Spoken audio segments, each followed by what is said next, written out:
Hey everybody, how's it going? Let's talk about your home recording studio. And I think this is going to be the final episode. I have kind of one more thing I want to do with this drum sound, and that is room mics. Now, this is a relatively small room, right? This isn't, some Studio A at a big fancy recording studio.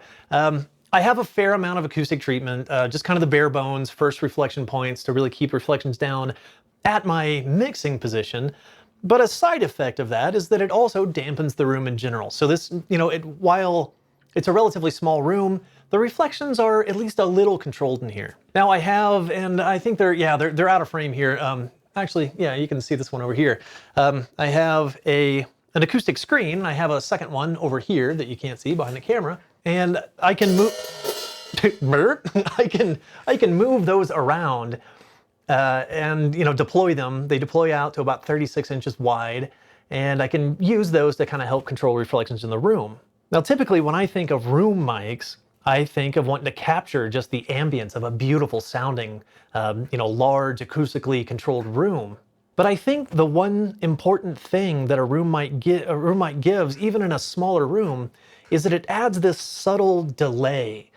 Just the difference in time it takes these sounds to reach these mics that are just right here versus the amount of time it takes it to reach the overheads. Just adding that extra layer of delay to some microphones across the room, I think really does add something to a drum sound. And I think the magic with room mics really comes in when you just compress them, just even limit them, just something like a really high ratio and just really dig into them with a compressor.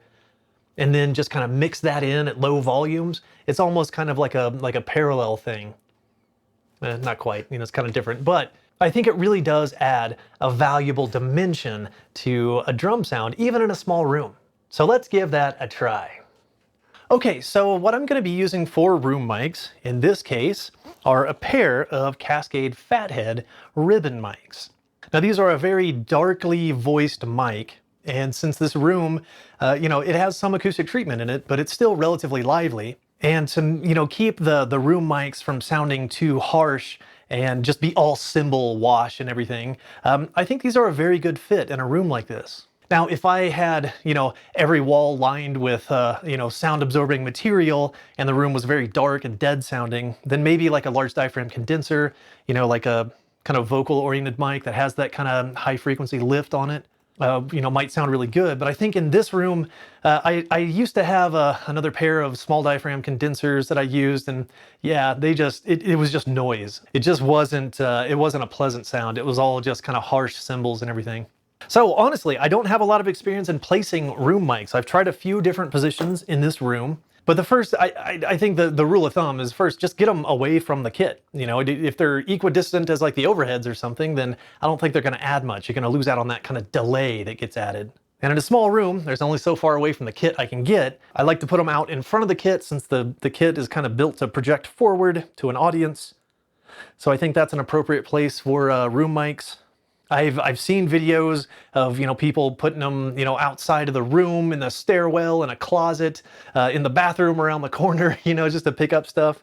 I think those are some cool options. I'm not going to try those today. I think I'm going to stick to keeping them in this room. So this room is, I don't remember the dimensions. I think it's about 13 feet wide by about 17 feet long, 16 feet maybe. So by no means a large room. But I still think we can get some meaningful addition to our drum sound, even in this small room. So let's give this a try. Okay, I am going to be using a stereo bar here. Since these are ribbon microphones, they are both figure 8. And I'm going to arrange them in a configuration called Blumline or Bloomline. And it's kind of like an XY, except with figure 8s instead of cardioids. So it's going to kind of create this 360 degree, it's almost like an omni, like a stereo omni directional setup. It's kind of cool. And it's just going to take me a few minutes because this stereo bar is a little bit of a bother to reconfigure, and I've been using it for other things. So give me just a couple minutes here. Yeah, as big of a pain as this thing is, it's super sturdy. It's great once you got it in place because it's not going to move. It's not gonna sag or bend or anything, but my goodness, trying to reconfigure it. This is the stereo bar from Cascade. I think it was kind of overpriced for what it is, but I mean, it's a sturdy hunk of metal, that's for sure.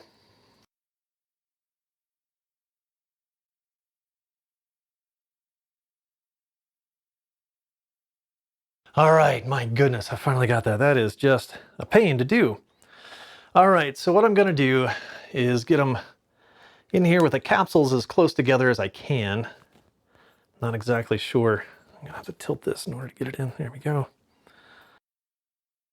Now I don't want them actually touching each other because I don't want them vibrating against each other and picking up weird low frequency vibrations, but that should do it.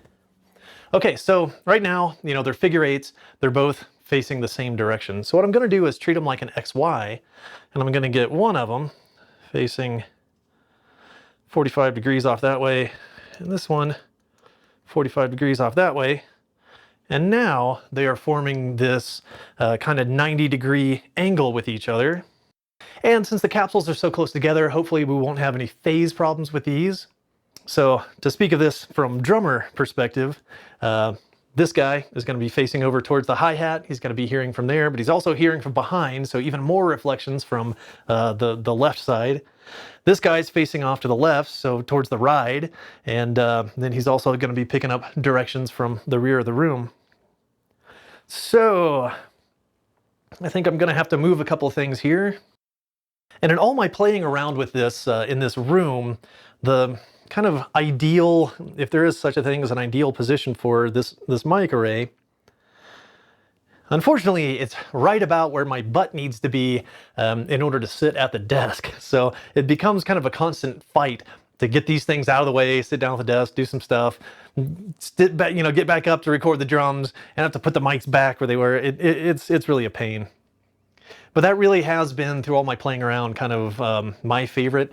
As far as height, I think if I put them up too high, I'm probably going to get way more cymbal and not a lot of kind of projection from the kick. So I think what I'm going to do is lower them down a little bit, maybe to about my waist level, and see if that kind of gets a good balance of kick, snare, and cymbal and everything. All right, let's get them plugged in, see how they sound. So let me create a track.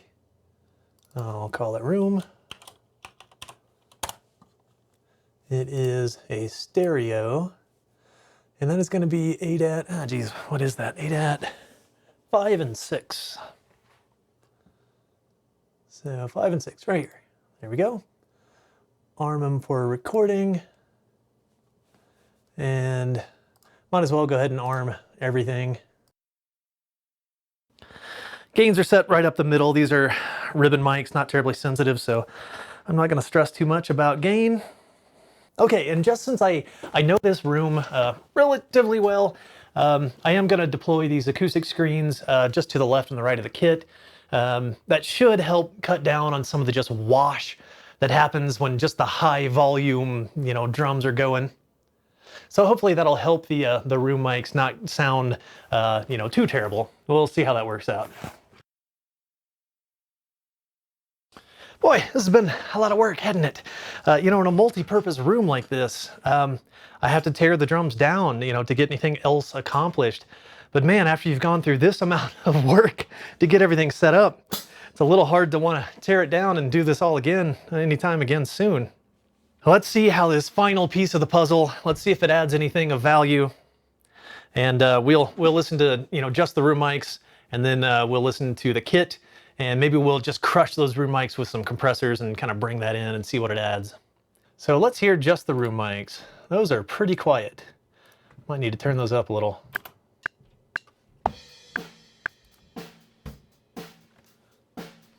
On their own, they don't really sound like much.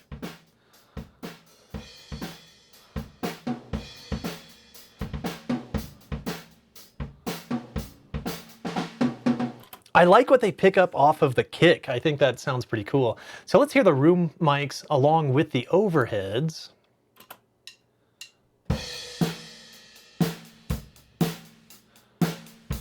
Just the room mic.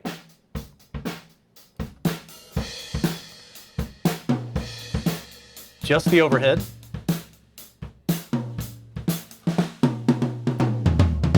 There's everything.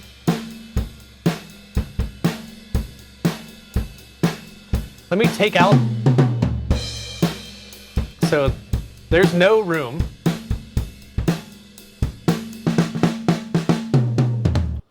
And let's come over here, and I'll take the room mic in and out here.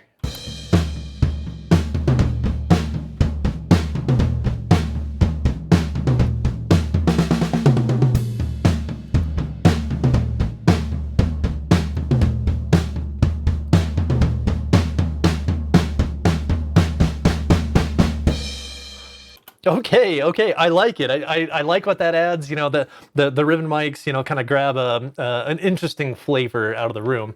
But now let's do something fun. Okay, so that you can't see the distressors. I don't have a camera over here, but I've got them both linked together in stereo. So one's left, one's right. I've got them on the nuke setting, which is just a higher than a 20-to-1 ratio. So it's basically a limiter. I've got kind of a middle attack and a slightly faster than middle release.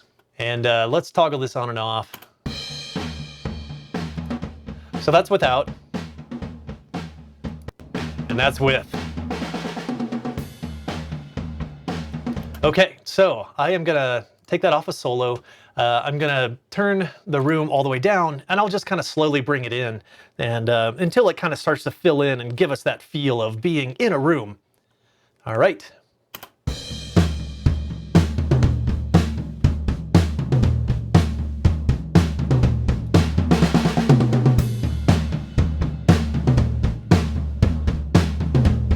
Okay, I'll mute it.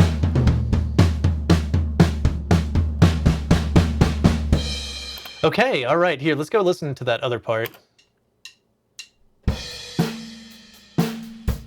I'll mute it.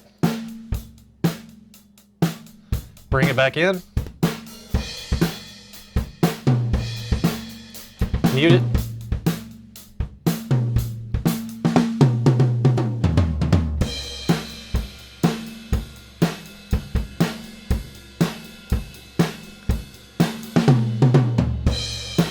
So I think it adds some excitement. I don't think it's going to be right for all situations, and you know, you don't have to crush it like that, or you can crush it more. But I think just like that delay that it adds, and I think, you know, compressing it exaggerates the roominess that it's picking up, especially if I could get it farther away from the kit. You know, maybe you can experiment with putting it outside of the room. My wife's watching TV upstairs, so I really don't want to open my door here and just start pounding away. But I think that gives you at least an idea, like, why I love room mics so much, even in a small room. I think they just add a little something, just that little bit of delay, just to kind of give a bigger sound. Because when we're close miking everything, especially if your room's well treated, it's going to sound pretty dry. And hey, dry can be good because you can always add stuff. You can add delay in post, you know, as a VST. You can add reverb and things like that to kind of, you know, give a space and a heft to the kit. But I just like crushing a pair of room mics. It works pretty well for me, and I'm probably going to continue to do that. All right, well, I hope that this series has been at least a little bit entertaining, watching me flounder around trying to tune drums and trying to, you know, mic everything up. But at very least, I think, you know, as an end result, I've got like a serviceable drum sound. Like, no big time studio in the world would listen to this drum sound and go, oh yeah, that's great. But I think in the context of a home recording and the type of projects that I work on, I'm okay with it, but I'm always willing to learn more.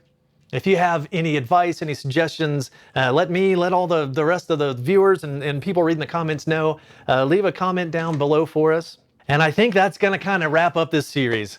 All right. Well, I hope your isolation and quarantine is going okay. We're doing okay here, just getting a little stir crazy, and that's it. All right. Thanks so much for watching. That'll do it for me this time, and I'll see you guys next time.